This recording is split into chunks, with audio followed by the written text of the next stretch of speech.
से आ रही है, जहां पे बंद घर में मिली है पिता और पुत्र की लाश। फांसी से लटकती हुई लाश को देखकर हड़कंप मच गया है। करीब 20 दिनों से घर में बंद होने की खबर निकलकर सामने आ रही है। बदबू आने के बाद से खोला गया घर। तेओसी अमन साकेत नाम से हुई पहचान। तेओसी की बेटी मीनाक्षी अब भी लापता है। पूरे गांव में दहशत का माहौल है। पुलिस ने जताई है साजिश की आशंका। गांव के कई परिवार छोड़ रहे हैं घर। करीब करीब पूरा गांव वीरान हो उठा है और साथ ही गांव में पुलिस की पेट्रोलिंग भी बढ़ा दी गई है।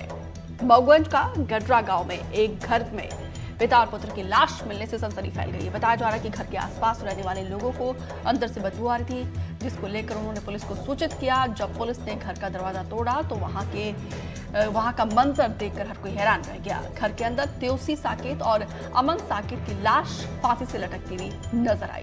बताया जा रहा है कि घर करीब 20 दिनों से बंद था, तो वहीं तेओसी की बेटी मीनाक्षी अभी भी लापता बताई जा रही है। पुलिस को शक है कि यह आत्महत्या नहीं बल्कि किसी की गहरी साजिश का नतीजा हो सकता है, जिसको लेकर रीवा की विशेष टीम मौके पर पहुंची है। जांच जारी है। साथ ही कलेक्टर भी मामले को लेकर जानकारी ले रही हैं। आपको बता दें कि गडरा गांव में इन दिनों लोग पलायन कर रहे हैं और करीब करीब पूरा गांव वीरान हो गया है। सीहोर से खबर है, जहां पे कई किसान गेहूं की फसल को काट चुके हैं, तो कई किसान ऐसे भी हैं जिनकी गेहूं की फसल खेत में अभी भी खड़ी है। ऐसे में बढ़ती गर्मी के साथ साथ आग लगने का डर भी सता रहा है। किसानों को डर है कि कहीं उनकी मेहनत के फल पर पानी ना फिर जाए। मार्च महीने में सबसे ज्यादा आग की घटनाएं खेतों में सामने आती है। मार्च महीने में 430 आगजनी की घटना सामने आई है। हैरान की बात यह है कि नुकसान तो ज्यादा होता है लेकिन मुआवजा कम मिलता है। और साथ ही शिवपुर तहसील क्षेत्र में 100 से ज्यादा गांव शामिल है। यहाँ पर फायर ब्रिगेड की गाड़ी भी नहीं है। सीहोर जिला मुख्यालय से फायर ब्रिगेड वहां पे पहुंचती है, जिसको पहुंचने के लिए करीब 1 घंटा का समय लगता है।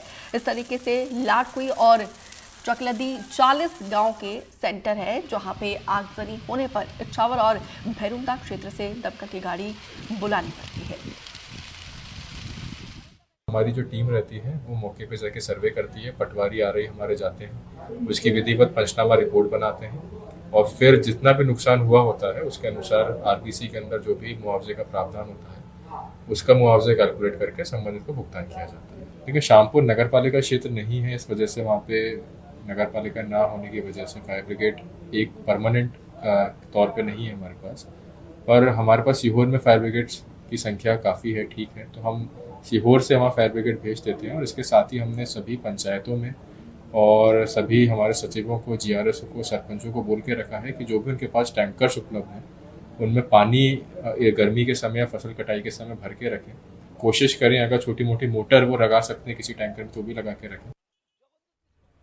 खंडवा से खबर है, जहां पे कोंडावत गांव से बड़ी जानकारी, जहां पे हादसे वाले कुएं को बंद किया जाएगा। प्रशासन ने कुएं को बंद करने का फैसला लिया है। हादसे वाले कुएं को फिलहाल ढका गया है।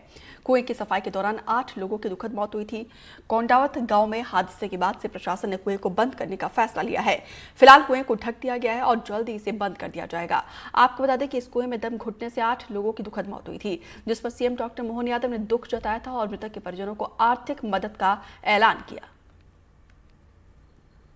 की सूचना का जब पता चला तो तत्काल प्रभाव से पुलिस प्रशासन वहां पहुंचा और उसके तत्काल बाद में एसडीआरएफ की टीम भी वहां पहुंच गई थी। पुलिस प्रशासन, होमगार्ड और एसडीआरएफ के कंबाइंड एफर्ट से सभी 8 डेड बॉडीज़ को 3 घंटे चले ऑपरेशन में रिकवर कर लिया गया। माननीय मुख्यमंत्री जी के द्वारा इस दुखद घटना को देखते हुए जो हमारे परिवार हैं जिनके यहाँ ये गमी हुई है, प्रत्येक परिवार को 4 लाख रुपए की सहायता राशि दी जाने की घोषणा की गई है। उस पर आज अमल किया जा रहा है और ये प्रकरण आज बनाए जा रहे हैं। जल्द ही राशि उनके खाते में पहुंचा दी जाएगी। इसके अलावा आपके माध्यम से हम ये अपील करना चाहेंगे कि एनजीटी के भी बहुत स्पष्ट गाइडलाइन है, किसी भी नेचुरल कुएं में, तालाब में, नदी में, बावड़ी में हमको मूर्तियों के विसर्जन नहीं करने चाहिए।